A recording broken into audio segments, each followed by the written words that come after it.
Hello everyone, my name is Anurag Pathak and once again welcome to my YouTube channel। तो बच्चों 2021-22 के लिए class 12th accountancy का session हमने start कर दिया है एंड मैं पहले से ही काफी सारे लेक्चर ऑलरेडी अपलोड कर चुका हूं and we have started from NPO chapter. अगर आप नए हैं तो फटाफट से चैनल को सब्सक्राइब कर लो और जो लेक्चर्स मैंने अपलोड किए हैं तो उनको जाके देखो। वीडियो सेक्शंस में पार्ट 1, पार्ट 2, पार्ट 3 करके आपको फर्स्ट वीडियो वहां से मिल जाएगा। पार्ट 1 से जाके सीधा आप देखते रहो। रिसीप्ट्स एंड पेमेंट अकाउंट मैंने कवर अप कर दिया है और इसके जितने भी अनसॉल्व क्वेश्चन है उनको भी मैंने सॉल्व कर दिया है। सारे के सारे लेक्चर्स मेरे यूट्यूब चैनल पर फ्री ऑफ कॉस्ट अपलोडेड हैं। जैसा कि हमने डिस्कस किया था कि एनपीओ ऑर्गेनाइजेशन थ्री टाइप्स के फाइनेंशियल स्टेटमेंट्स मेंटेन करती है। First is receipts and payment account, जो कि कैश बेसिस ऑफ अकाउंटिंग में बनता है, जिसको हमने बहुत ही बेसिक टू एडवांस डिस्कस कर लिया है। अगर आपने लेक्चर्स नहीं देखे हैं तो जाके फटाफट से देखो, वीडियो सेक्शन में जाओ, सारे के सारे लेक्चर्स वहां पर हैं। रिसीप्ट्स एंड पेमेंट अकाउंट आपका बहुत अच्छी तरीके से स्ट्रांग हो जाएगा। उसके बाद इनकम एंड एक्सपेंडिचर अकाउंट भी एनपी ऑर्गेनाइजेशन मेंटेन करती है, लेकिन आज इस लेक्चर में हम इसके बारे में बात नहीं करेंगे। आज का जो हमारा लेक्चर है वो है फंड बेसिस ऑफ अकाउंटिंग के ऊपर। देखो, फंड बेसिस ऑफ अकाउंटिंग का यूज बैलेंस शीट में होता है और कुछ सर्टेन आइटम होते हैं जो फंड बेसिस ऑफ अकाउंटिंग के बेसिस पर ट्रीट किए जाते हैं और उनको स्पेशली हम बैलेंस शीट में रिकॉर्ड करते हैं लाइबिलिटी साइड। सबसे पहले हम ये समझ लेते हैं एक्चुअल में फंड बेसिस ऑफ अकाउंटिंग है क्या। देखो, जैसा कि यहां पर एक हमारे पास टर्मिनोलॉजी आ रही है फंड। फंड से मीनिंग ये है कि हमारे पास कितना पैसा है। तो जो एनपीओ ऑर्गेनाइजेशन होती है, जैसे कि हमने पहले भी पढ़ा है कि ये बिजनेस यानी कि प्रॉफिट मोटिव से काम नहीं कर रही है, तो इसके पास जितना भी पैसा आता है वो पैसा एज ए कंट्रीब्यूशन आता है। काफी सारे लोग इसमें कंट्रीब्यूट करते हैं, उसमें इसके मेंबर्स भी होते हैं, ट्रस्टीज भी होते हैं, कुछ जनरल पब्लिक भी होती है, गवर्नमेंट भी होती है, इंस्टीट्यूशंस भी होते हैं जो ऐसी ऑर्गेनाइजेशन को यानी कि एनजीओस को पैसा देते हैं अपनी इनकम में से और उस पैसे को लोगों के वेलफेयर में या फिर एक पर्टिकुलर एक्टिविटी को प्रमोट करने में यूज किया जाता है और मोटिव कहीं से भी प्रॉफिट नहीं होता है। अब ये जो पैसा आ रहा है इसको हम दो पार्ट में डिस्ट्रीब्यूट कर सकते हैं। एक ऐसा पैसा यानी कि एक ऐसा कंट्रीब्यूशन, उस कंट्रीब्यूशन को यानी कि उस पैसे को हम किसी भी पर्पस के लिए यूज कर सकते हैं। चाहे हम उसमें से सैलरी दे दें, चाहे उसमें से हम रेंट पे कर दें, चाहे उसमें से बिजली का बिल पे कर दें, या फिर उससे कोई एसेट क्रिएट कर लें, सामान खरीद लें, कुछ भी कर सकते हैं। तो ऐसे पैसे को बोलते हैं जनरल फंड। ओके, अब जनरल फंड बनता कैसे है। जनरल फंड बनाने का एक तरीका यह है कि जितने भी छोटे छोटे कंट्रीब्यूशन आते हैं या डोनेशंस आते हैं, फॉर एग्जाम्पल किसी ने 5,000 रुपए दे दिए, किसी ने 2,000 रुपए दे दिए, किसी ने 10,000 रुपए दे दिए, तो उसको एक कंटेनर में रख लिया जाता है। तो जैसे किसी ने 5,000 दिया, 10,000 दिया, 6,000 दिया, तो 21,000 हो गया।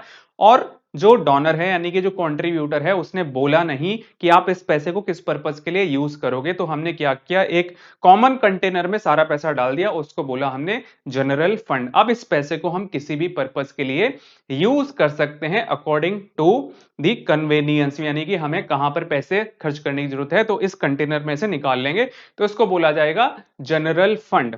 जनरल फंड को और भी कई नामों से जाना जाता है, जैसे इसको हम कैपिटल फंड भी बोलेंगे और इसके बारे में हम डिटेल में आगे पढ़ने वाले हैं। यानी कि इसको तीन नामों से बोल सकते हैं, अनरिस्ट्रिक्टेड फंड, जनरल फंड और कैपिटल फंड। और अनरिस्ट्रिक्टेड फंड, जनरल फंड और कैपिटल फंड की बात हम फंड बेसिस ऑफ अकाउंटिंग में नहीं करेंगे, तो मैं इस पे क्रॉस मार देता हूं। यानी कि मैंने आपको समझाने के लिए बेसिक समझा दिया कि एक्चुअल में जनरल फंड होता क्या है। फंड बेसिस ऑफ अकाउंटिंग में यूज होता है केवल स्पेसिफिक फंड का, यानी कि कुछ ऐसे कंट्रीब्यूटर्स होते हैं या कुछ डोनर होते हैं, वो एक पर्टिकुलर पर्पस के लिए ही पैसा देते हैं कि भाई ये लो, इस पैसे को लाइब्रेरी में ही यूज करना, इस पैसे को टूर्नामेंट करना कराने में ही यूज करना, इस पैसे को बिल्डिंग बनाने में ही यूज करना है, इस पैसे को प्राइस डिस्ट्रीब्यूट करने में ही यूज करना। इस तरीके से कुछ स्पेसिफिक पर्पस के लिए भी पैसा मिलता है और ये पैसा एक तो रिकरिंग नेचर का नहीं होता। कैसा नहीं होता? रिकरिंग नेचर का, बार बार नहीं मिलेगा, ठीक है, और एक बड़ा अमाउंट होता है।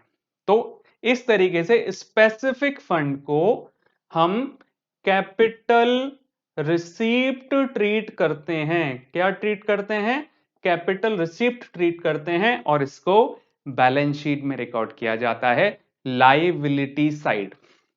अब कैसे रिकॉर्ड करेंगे इसकी ट्रीटमेंट हम जब प्रैक्टिकल क्वेश्चंस करेंगे तब समझेंगे। तो आपको समझ आ गया होगा, फंड बेसिस ऑफ अकाउंटिंग में केवल ऐसे फंड यानी कि ऐसा पैसा, ऐसा कंट्रीब्यूशन जो कि स्पेसिफिक पर्पस के लिए मिला है, जैसे library fund, building fund, prize fund, tournament fund, इस तरीके का जो कंट्रीब्यूशन है, ऐसा फंड एक स्पेसिफिक पर्पस के लिए है और इसको रिकॉर्ड किया जाएगा कहां पर? बैलेंस शीट में, लाइबिलिटी साइड। ये इसकी ट्रीटमेंट होगी। अब कैसे कैसे ट्रीट करेंगे वो हम जब क्वेश्चंस करेंगे तो और भी थोड़े थोड़े छोटे छोटे कॉन्सेप्ट हैं वो भी आपको ध्यान में रखने हैं। जब हम प्रैक्टिकल क्वेश्चंस करेंगे वहां पर आपको क्लैरिटी हो जाएगी कि हमें कैसे प्रैक्टिकल क्वेश्चंस को सॉल्व करना है। तो अभी आप ये समझें कि फंड बेसिस ऑफ अकाउंटिंग में जो स्पेसिफिक फंड होते हैं उनको बैलेंस शीट में लाइबिलिटी साइड रिकॉर्ड किया जाएगा। तो प्रैक्टिकल जो क्वेश्चन है इसमें 3 मार्क का क्वेश्चन आ सकता है जिसमें आपको कुछ डाटा दिया होगा, 4 to 5 आइटम्स दिए होंगे और आपको बैलेंस शीट में ओनली स्पेसिफिक फंड की ट्रीटमेंट करके दिखानी है। समझेंगे हम प्रैक्टिकल क्वेश्चंस करने में। इसके अलावा कुछ और थियोरेटिकल कॉन्सेप्ट्स में आपको बता देता हूं। फॉर एग्जाम्पल देखो, जैसा कि मैंने आपको बताया types of funds, unrestricted fund, capital fund और जनरल फंड, ये 3 फंड हो गए। इसके बारे में हम यहाँ पे बात नहीं कर रहे हैं। स्पेसिफिक फंड भी देखो, जिनको हम रिस्ट्रिक्टेड फंड भी बोलते हैं, टीएस ग्रेवाल में कुछ टर्मिनोलॉजीज दी हुई हैं, उनको हम समझ लेते हैं। जैसे रिस्ट्रिक्टेड फंड में एक गवर्नमेंट ग्रांट भी एक रिस्ट्रिक्टेड फंड यानी कि स्पेसिफिक फंड बोला जाता है, जिसमें गवर्नमेंट किसी स्पेसिफिक पर्पज के लिए पैसा देती है। तो गवर्नमेंट ग्रांट को हमें बैलेंस शीट में लायबिलिटी साइड लिखना है। उसके बाद एंडोमेंट फंड भी एक रिस्ट्रिक्टेड फंड होता है। इसमें ये जो एंडोमेंट फंड होता है वो एज ए गिफ्ट मिलता है कंट्रीब्यूटर से और इसकी जो इनकम है, इससे जो इनकम जनरेट होती है उसको स्पेसिफिक पर्पज के लिए यूज किया जाता है। उसके बाद एन्युटी फंड भी एनपी ऑर्गेनाइजेशन को डोनर देता है और इसमें कंडीशन ये होती है कि ये जो एन्युटी फंड में कुछ एसेट्स डोनर देता है और उसमें बोलता है कि इस एसेट से जो इनकम जनरेट होगी या फिर ये जो एसेट है इसमें से एनुअली आपको एक बेनिफिशियरी को पैसा देना है जब तक कंट्रीब्यूटर ने बोला है या फिर जब तक टेन्योर में लिखा है। उसके बाद जो एसेट है वो एनपीओ ऑर्गेनाइजेशन का हो जाता है, यानी कि एनपीओ ऑर्गेनाइजेशन उसकी ऑनर हो जाती है।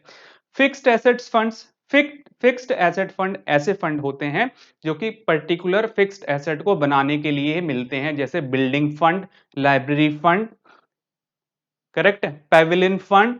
इस तरह के फंड फिक्स्ड एसेट्स को बनाने के लिए मिलते हैं और उन्हीं में यूज किए जाएंगे। उसके बाद एक प्राइज फंड भी दिया हुआ है, प्राइज को डिस्ट्रीब्यूट करने के लिए भी एक फंड, यानी कि किसी ने बोल दिया कि भाई ये पैसा लो 50,000 प्राइज डिस्ट्रीब्यूट करने में ही यूज करना, तो एक इस तरीके का फंड भी रिस्ट्रिक्टेड फंड है।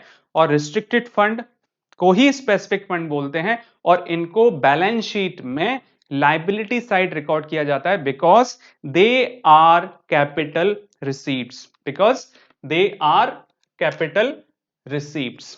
अंडरस्टूड? इसके अलावा देखो, जो कॉमन टर्मिनोलॉजी है आपकी आपकी जो प्रैक्टिकल क्वेश्चंस हैं उनमें यूज होंगी या फिर उनमें आएंगी, उसमें देखो इस तरह की टर्मिनोलॉजी आएंगी, जैसे टूर्नामेंट फंड ओनली टूर्नामेंट को कंडक्ट करने के लिए, लाइब्रेरी फंड लाइब्रेरी को बनाने के लिए, match fund, building fund, prize fund, sports funds, इस तरीके से टर्मिनोलॉजी आपके पास आएंगी। ये सारे के सारे स्पेसिफिक फंड्स हैं और इनको बैलेंस शीट में लाइबिलिटी साइड रिकॉर्ड करेंगे। और कैसे रिकॉर्ड करेंगे जब हम प्रैक्टिकल क्वेश्चंस करेंगे तब हम समझेंगे। और इनको लायबिलिटी साइड बैलेंस शीट में क्यों लिखा जाता है? क्योंकि ये कैपिटल रिसीप्ट्स हैं।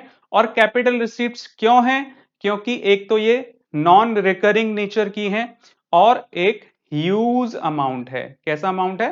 ह्यूज अमाउंट, यानी कि बड़ा अमाउंट है। इन दोनों कैरेक्टरिस्टिक्स की वजह से इनको कैपिटल रिसीट्स माना जाता है और बैलेंस शीट में लायबिलिटी साइड लिखा जाता है। देखो, वैसे तो मैंने यहां पे देखो दो केसेस में इसको समझाया हुआ है। जब आप प्रैक्टिकल क्वेश्चंस करेंगे तो बेसिकली दो केसेस हैं और भी हैं, यानी कि इनको 4 to 5 केसेस में डिस्ट्रीब्यूट किया जाता है, लेकिन जो बेसिक जो है वो दो केसेस हैं। उसके बाद जब हम प्रैक्टिकल क्वेश्चंस करेंगे तो उसमें काफी छोटे छोटे आइटम्स हैं, वो उनकी भी आपको क्लैरिटी हो जाएगी। अभी दो बेसिक कॉन्सेप्ट से मैं आपको समझा देता हूं कि आप कैसे स्पेसिफिक फंड को ट्रीट करेंगे। तो सबसे पहले फर्स्ट केस में मैंने क्या लिया हुआ है, देखो ये मैंने कैपिटल फंड यहां पे लिखा हुआ है। कैपिटल फंड को भी बैलेंस शीट में लिखते हैं, लेकिन हम अभी कैपिटल फंड की बात नहीं कर रहे हैं, इसको हम आगे किसी लेक्चर में समझा देंगे। लेकिन अभी हम ले रहे हैं ओनली स्पेसिफिक फंड को कैसे रिकॉर्ड करोगे। तो मैंने यहां पर एक स्पेसिफिक फंड लिया हुआ है जिसको मैंने बोला है टूर्नामेंट फंड, यानी कि किसी डोनर ने आपको फंड दिया और बोला कि आप इसको केवल टूर्नामेंट कंडक्ट करने में ही यूज करना, और वो उसने कितना पैसा दिया? 1 लाख रुपए। ठीक है जी, 1 लाख रुपए तो मैंने बैलेंस शीट में लायबिलिटी साइड रिकॉर्ड कर दिया। लेकिन इसके साथ साथ काफी सारे और आइटम्स होते हैं। तो एक बंदे ने दिया टूर्नामेंट फंड, मुझे दिया फंड, दिया स्पेसिफिक फंड, एक बंदे से मेरे पास 1 लाख रुपए आ गया।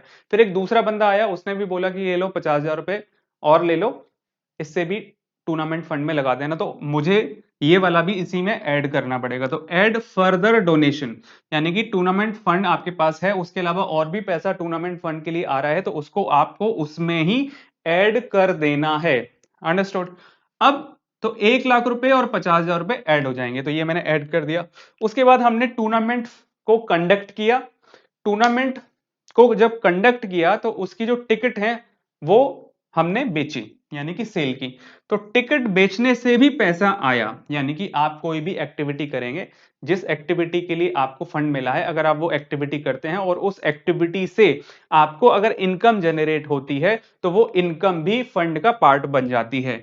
तो यहां पे टूर्नामेंट फंड कंडक्ट किया, उससे सेल हुई, तो इस सेल को भी हम यहीं पर प्लस कर देंगे। और उसके अलावा जो एक्सपेंसेस होंगे उनको हम ओवरऑल यहां से माइनस कर देंगे। तो ओवरऑल हमारे पास फंड कितना हो गया?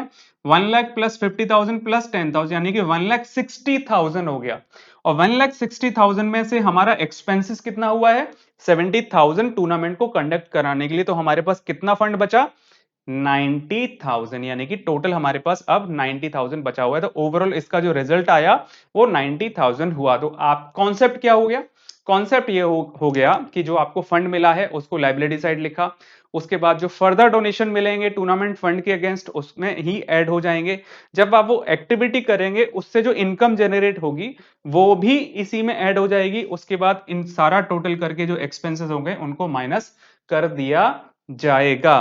अगर आपके एक्सपेंसेस ओवरऑल टूर्नामेंट फंड से कम है तो एंट्री यहीं पर एंड हो जाएगी, जो बचा हुआ है टूर्नामेंट फंड वो यहां पर आ जाएगा। उसके बाद ये दो आइटम और हैं जिनको हम बोलते हैं टूर्नामेंट फंड इन्वेस्टमेंट्स और टूर्नामेंट फंड बैंक बैलेंस। ये भी इसमें बच्चे बहुत ज्यादा कंफ्यूज होते हैं और एक क्वेश्चन बहुत करते हैं कि जब हमने टूर्नामेंट फंड को इन्वेस्ट कर दिया, यानी कि पैसा चला गया हमारे हाथ से, तो आपने टूर्नामेंट फंड में से इसको माइनस क्यों नहीं किया? ये माइनस करना चाहिए था आपका। तो देखो, सबसे पहले आप, मैं इसको समझाने के लिए एक एग्जांपल लेता हूं। तो इसमें हुआ क्या है, यहाँ पे क्वेश्चंस में हुआ क्या है, 90,000 हमारे पास बचे हुए थे, उसमें से 60,000 हमने इन्वेस्ट कर दिए और 20,000 बैंक में जमा कर दिए, बाकी 10,000 का हमारे पास कैश पड़ा हुआ है। तो उसमें कॉन्सेप्ट ये कहता है कि फंड में से जितना पैसा आप इन्वेस्ट करोगे तो नॉर्मल उसको हम एसेट साइड ही लिख देंगे, बैंक में जमा कर दोगे तो उसको नॉर्मल एसेट साइड ही लिख देंगे, यहां से हमें माइनस नहीं करना है। अब माइनस नहीं करना है, इसका रीजन क्या है? देखो, मान लेते हैं कोई ए बंदा है और मैं डोनर हूं, मैंने उसको 1 लाख रुपए दिए कि भाई ऐसा करना, इससे मंदिर बनवाना है आपने, 1 लाख रुपए ले लो, मंदिर बनवाना है। और क्या हुआ कि कंस्ट्रक्शन अभी गवर्नमेंट ने बंद की हुई है पॉल्यूशन की वजह से, तो अभी मंदिर नहीं बन सकता। तो अभी अगर मैं पूछता हूं ए से जाके कि भाई तेरे पास टेम्पल फंड कितना है, तो उसका जवाब क्या होगा? उसका जवाब ये होगा 1 लाख रुपए। अब उसने क्या किया कि भाई गवर्नमेंट कह रही है कि अभी 6 महीने तक कंस्ट्रक्शन नहीं हो सकती, तो उसने क्या किया, उस 1 लाख रुपए में से 80,000 बैंक में जमा कर दिए। ठीक है, 20,000 उसके कैश घर पे पड़े हुए हैं, 80,000 बैंक में पड़े हुए हैं। मैं ए के पास गया, मैंने पूछा कि भाई टेम्पल फंड कितना है तेरे पास, तो उसका जवाब क्या होगा, 20,000 या 1 लाख। भाई फंड पे थोड़ा ना कुछ फर्क पड़ेगा, फंड तो 1 लाख ही है। भाई उसने उसमें से 80,000 उसमें डिपॉजिट कर दिया, इसका मीनिंग ये थोड़ा ना कि फंड कम हो गया, फंड तो 1 लाख ही है।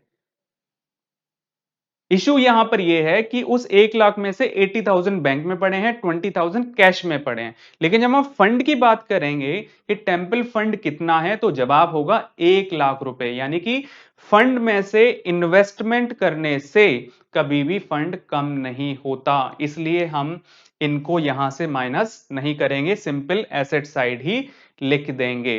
तो 90,000 में से 60,000 के शेयर्स खरीद लिए होंगे, 20,000 बैंक में जमा कर दिया है, 10,000 कैश में पड़ा है। तो ये जो हमारे पास फंड है वो 3 पार्ट्स में डिस्ट्रीब्यूट हो गया है, तो इससे फंड थोड़ा ना कम हो जाएगा, फंड तो उतना ही रहेगा। तो कभी भी हम फंड में से इन्वेस्ट करेंगे, बैंक में जमा करेंगे, कभी भी फंड में से ये माइनस नहीं होगा, सिंपल हम इनको यहां पर लिख देंगे।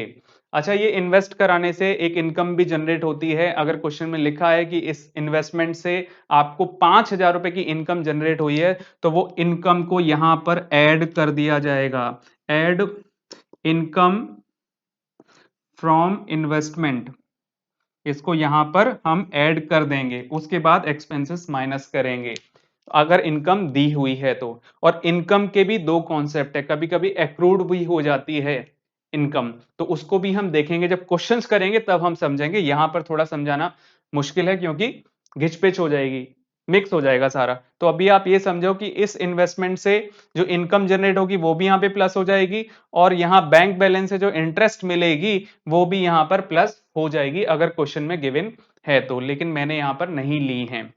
सेकंड केस क्या है, सेकंड केस में मैंने क्या किया, अभी हमारा जो टोटल एक्सपेंसेस यहाँ पे कितना था, 90,000। अगर आप यहां से टोटल करोगे तो ये 160 बैठता है, 1,60,000 बैठता है। तो मैंने यहां पर क्या किया, क्वेश्चन सेम ले लिया मैंने, लेकिन टूर्नामेंट एक्सपेंसेस मैंने ले लिया 1,80,000, जो कि ओवरऑल फंड से ग्रेटर हैं 20,000 से। तो अगर आप सेम क्वेश्चन है तो यहां पे टूर्नामेंट फंड, फर्दर डोनेशन और सेल फ्रॉम टूर्नामेंट टिकट्स, तो 1,60,000 बनता है। लेकिन जो टूर्नामेंट में जो एक्सपेंसेस हो गए हैं वो फंड से ग्रेटर हैं, तब हम क्या करेंगे। यानी कि यहां पर क्या हुआ है, tournament fund is greater than tournament expenses, और यहां tournament fund is lesser than tournament expenses. तो जब आपके टूर्नामेंट एक्सपेंसेस टूर्नामेंट फंड से ग्रेटर हो जाते हैं, तब आप देखो 1,60,000 में से 1,80,000 कैसे ले लोगे आप, 160 ही ले सकते हो ना। और एक्सपेंसेस आपके 20,000 से ग्रेटर हो गए, तो आप क्या करोगे, यहां से 160 ले लोगे, यानी कि लेस यहां पे टूर्नामेंट एक्सपेंसेस आपको करना है वो 160 ही करोगे, और यहां से नील हो जाएगा। बाकी जो 20,000 एक्स्ट्रा हैं, उन 20,000 को आपको इनकम एंड एक्सपेंडिचर अकाउंट में डेबिट साइड लिखना है। तो कभी भी टूर्नामेंट एक्सपेंसेस यानी कि फंड एक्सपेंसेस फंड से ग्रेटर हो जाते हैं, तो जितना ग्रेटर हुआ है उसको इनकम एंड एक्सपेंडिचर अकाउंट में डेबिट साइड एक्सपेंडिचर साइड लिख दिया जाएगा, और यहां टूर्नामेंट फंड को बिल्कुल सेम अमाउंट से यहां नील कर देंगे। ये ट्रीटमेंट आपको करनी है। देखो, इसको समझने के लिए मैं आपको एक एग्जांपल दे देता हूं। फॉर एग्जांपल, आपको एक मोबाइल लेना है 12,000 रुपीज का, और आपके पास 10,000 पड़े हुए हैं। तो आपके पास फंड कितना है, 10,000, लेकिन आपके एक्सपेंसेस कितने होंगे, 12,000। तो 10,000 तो आप अपने पिगी बैंक से ले लोगे, 2,000 किससे मांगोगे, 2,000 अपने पापा से या मम्मी से लोगे। तो पापा और आपकी mummy income and expenditure account हैं, तो 2,000 इनकम एंड एक्सपेंडिचर अकाउंट में आ जाएगा। आप इस तरीके से समझें, क्योंकि पैसा दो जगह पड़ा हुआ है, एक तो स्पेसिफिक फंड में पड़ा हुआ है और एक जनरल फंड में पड़ा हुआ है। तो जब आप स्पेसिफिक फंड में पैसा कम पड़ेगा तो हम जनरल फंड से उठा लेंगे, और general fund income and expenditure account के थ्रू बनता है। जैसे मैंने आपको बताया 5,000, 6,000, 15,000 जो पैसे मिले हैं, वो छोटा-छोटा जो पैसा मिलता है उसको रेवेन्यू रिसीप्ट्स बोलते हैं और रेवेन्यू रिसीप्ट्स को हम इनकम एंड एक्सपेंडिचर अकाउंट में इनकम की साइड लिखते हैं।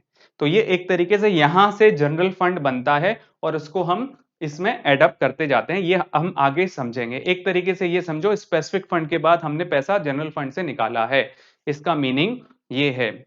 आई होप आपको समझ आया होगा कि कैसे हमें फंड बेसिस ऑफ अकाउंटिंग में स्पेसिफिक फंड की ट्रीटमेंट करनी है। तो फटाफट से एक क्वेश्चन कर लेते हैं जिससे आपको और बेटर आइडिया हो जाएगा कि हमें कैसे क्वेश्चंस को सॉल्व करना है।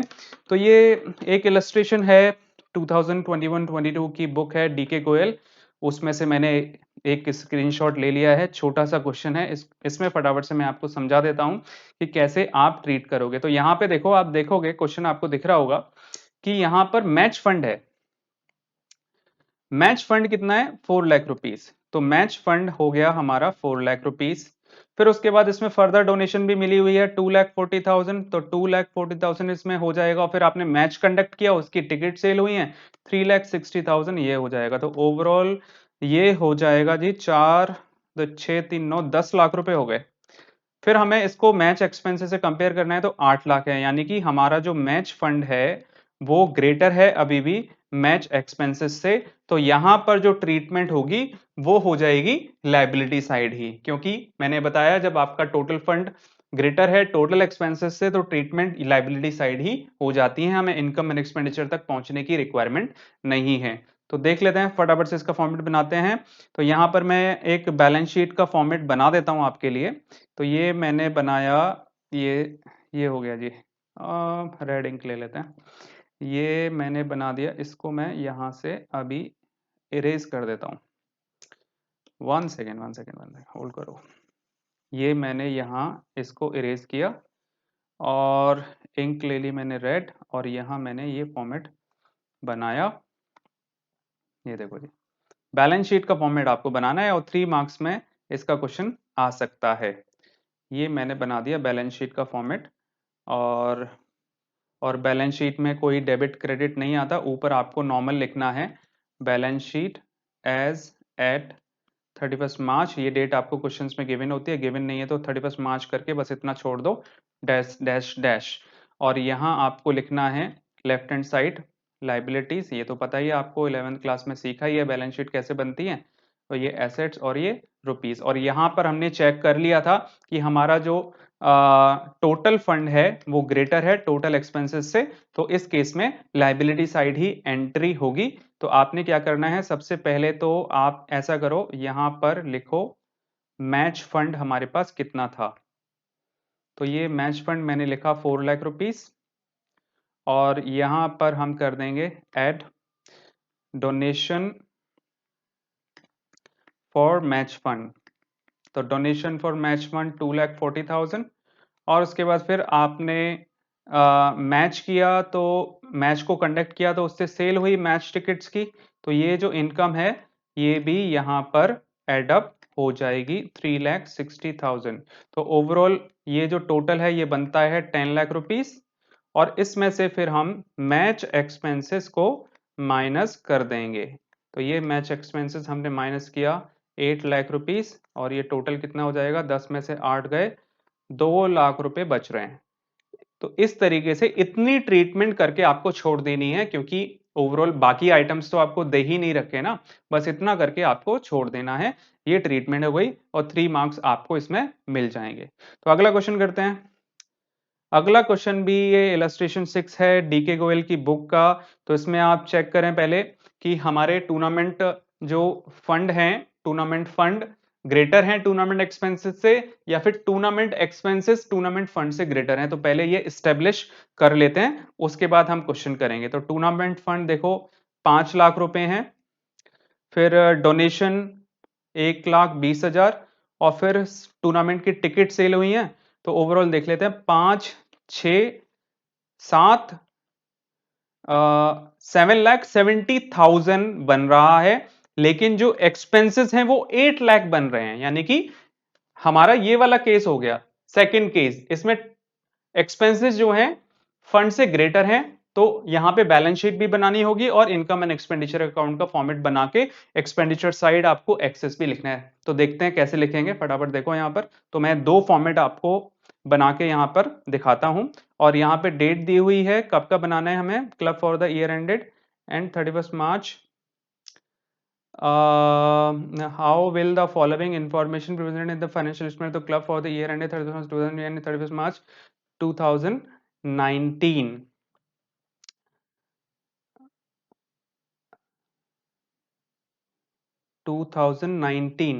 तो 31st March 2018 और 31st March 2019, यानी कि 2018 में कैसे ट्रीट करोगे और 2019 में कैसे ट्रीट करोगे, तो दोनों का बताता हूं। सबसे पहले हम 31st March 2019 का ट्रीटमेंट बताते हैं आपको।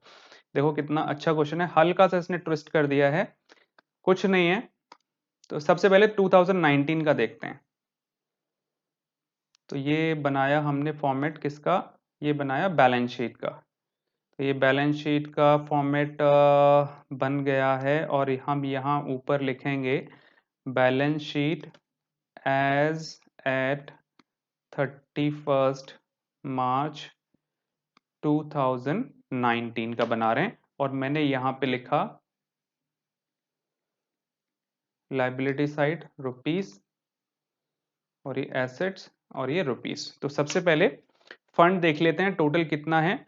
टूर्नामेंट फंड जो हमारा स्टार्टिंग में था ऑन 1 अप्रैल 2018, वो था, मैं शॉर्ट में लिख देता हूं यहाँ पे, टूर्नामेंट फंड करके कितना था 5 लाख रुपीस। फिर उसमें ऐड कर देना है फर्दर टूर्नामेंट फंड FTF, आप पूरे स्टेटमेंट लिखना, मैं शॉर्ट में लिख रहा हूँ, 1,20,000।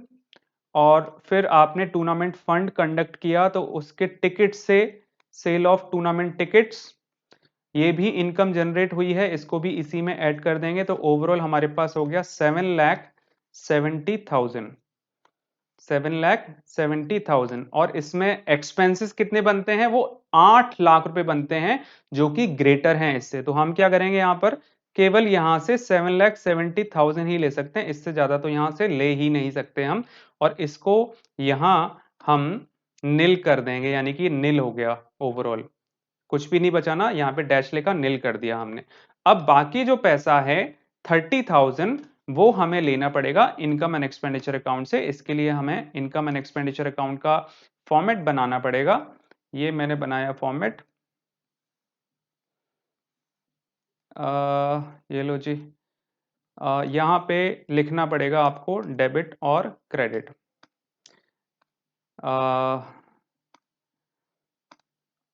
ये मैंने बनाया फॉर्मेट और यहाँ पर मैंने लिखा इधर की साइड डेबिट, इधर की साइड क्रेडिट, और यहाँ लिखेंगे हम income and expenditure account for the year ended 31st March 2019। यहाँ पर ये इधर आते हैं एक्सपेंसेस और इधर आते हैं इनकम, और ये रुपीस और ये रुपीस। अब तो ये आपको यहाँ पर जितना एक्सेस था, कितना एक्सेस था, टूर्नामेंट एक्सपेंसेस के नाम से लिखना है आपको यहाँ पर। और टूर्नामेंट एक्सपेंसेस के नाम से आपको 30,000 इधर लिख देना है। ये ट्रीटमेंट होगी 2019 में। अब ये क्वेश्चन में पूछ रहा था कि 2018 में क्या ट्रीटमेंट करोगे, लास्ट ईयर की बैलेंस शीट में क्या ट्रीटमेंट करोगे। तो लास्ट ईयर की अगर हम बात करें तो लास्ट ईयर में बैलेंस शीट बनेगी यहाँ पर, और बैलेंस शीट में केवल लिखा जाएगा जो 1 अप्रैल का बैलेंस था उतना ही, उसके अलावा तो हमारे पास कोई और इंफॉर्मेशन यहाँ पर है ही नहीं। तो मैंने यहाँ पर ये बनाया फॉर्मेट और यहाँ लिखा balance sheet as at 31st March 2018, और यहाँ लिखेंगे लाइबिलिटीज रुपीस और एसेट और रुपीस, और यहाँ पर आपको लिख देना है ओनली टूर्नामेंट फंड। और कितना अमाउंट, ऊपर से देख लेते हैं 1 अप्रैल को कितना अमाउंट था। तो 1 अप्रैल को हमारा अमाउंट था 5 लाख रुपीस।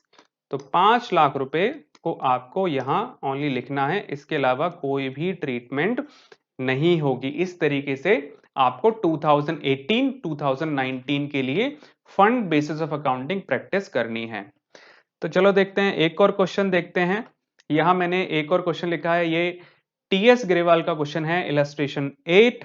तो आप यहां पर पहले स्टेब्लिश कर लें कि आपका ये वाला फर्स्ट केस है या सेकंड केस है कि टूर्नामेंट फंड आपका ग्रेटर है टूर्नामेंट एक्सपेंसेस से, या फिर टूर्नामेंट फंड कम है टूर्नामेंट एक्सपेंसेस, यानी कि टूर्नामेंट एक्सपेंसेस ग्रेटर हैं। तो इसको स्टैब्लिश करने के लिए सबसे पहले तो देखो मैच फंड हमारे पास कितना है, और जल्दी से फॉर्मेट बना लेते हैं। सबसे पहले हम बैलेंस शीट बनाएंगे, और बैलेंस शीट का ये हमने फॉर्मेट बना लिया, और सबसे पहले हम कर रहे हैं 31 मार्च 2021 के लिए। तो 2021 के लिए यहां पर मैंने बैलेंस शीट बना ली है, और स्टेटमेंट मैंने लिखी, बैलेंस शीट एज एट 31 मार्च 2021, और इधर हम लिखेंगे लाइबिलिटीज। ये मैंने लिख दिया लाइबिलिटीज, और इसको यहां से रब कर देते हैं। और फटाफट से यहां पर सबसे पहले हम देखेंगे मैच फंड हमारे पास कितना था। एक लाइन अगर आप छोड़ना चाहें तो छोड़ सकते हैं, वो ज्यादा बेटर लगता है, क्योंकि ये जो जगह होती है वो जनरल फंड की होती है। मैच फंड हमारा है 1,70,000। इसमें हमें ऐड करना है further donation of match fund. मैंने शॉर्ट में लिख रहा हूं, आप पूरी स्टेटमेंट लिखना 90,000, और उसके बाद add proceeds from sale of match tickets, proceeds from sale of match tickets. ठीक है जी, ये कितना आ जाएगा 30,000। तो ओवरऑल इसका टोटल करोगे तो ये बनेगा हमारा 0,0,0,0,9 और ये 2,90,000। लेकिन हमारे जो एक्सपेंसेस हैं वो बन रहे हैं 3 लाख। तो क्या करें, आप यहां से केवल मैच एक्सपेंसेस ओनली 2,90,000 ही ले सकते हो। तो 2,90,000 यहां से लेके इसको अब हम कर देंगे नील, यानी कि इसको थोड़ा सा एक्सटेंड करके, ये मैंने एक्सटेंड कर दिया और ये यहाँ पर डैश लगा दिया, ये नील हो गया। इसके बाद आपको बनाना पड़ेगा इनकम एंड एक्सपेंडिचर अकाउंट, क्योंकि वहां पर बाकी जो 10,000 है आप लेंगे इनकम एंड एक्सपेंडिचर अकाउंट से। तो इसके लिए ये बनाया मैंने फॉर्मेट छोटा सा, ये लो जी, और यहां हमने लिखा डेबिट क्रेडिट, और यहां शॉर्ट में लिख देते हैं income and expenditure account for the year ended 31 मार्च 2021। और हम यहां क्या करेंगे, हम यहां पर ये लिखेंगे यहां पर टू मैच एक्सपेंसेस,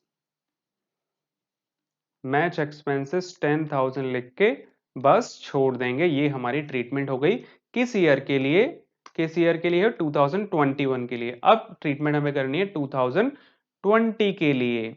तो 2020 में ओनली बैलेंस शीट ही बनेगी 2020 के लिए, और उसमें हम ये जो मैच फंड है लास्ट ईयर की जब क्लोजिंग करी होगी आपने तो ओनली 1,70,000 लिखा होगा, और बाकी जितने भी आइटम्स हुए हैं ये इस ईयर हुए हैं, लास्ट ईयर नहीं हुए थे। तो लास्ट ईयर की बैलेंस शीट बना के ओनली आपको 1,70,000 लिखना है। तो इसके लिए जल्दी से हम एक फॉर्मेट बना लेते हैं बैलेंस शीट का, और ये बैलेंस शीट का हमने फटाफट से एक जनरल फॉर्मेट बना लिया है। और उसके बाद हम यहाँ पर लिखेंगे बैलेंस शीट एज एट 31 मार्च 2020, और यहाँ हम सिंपल लिख देंगे, ये मैंने लिखा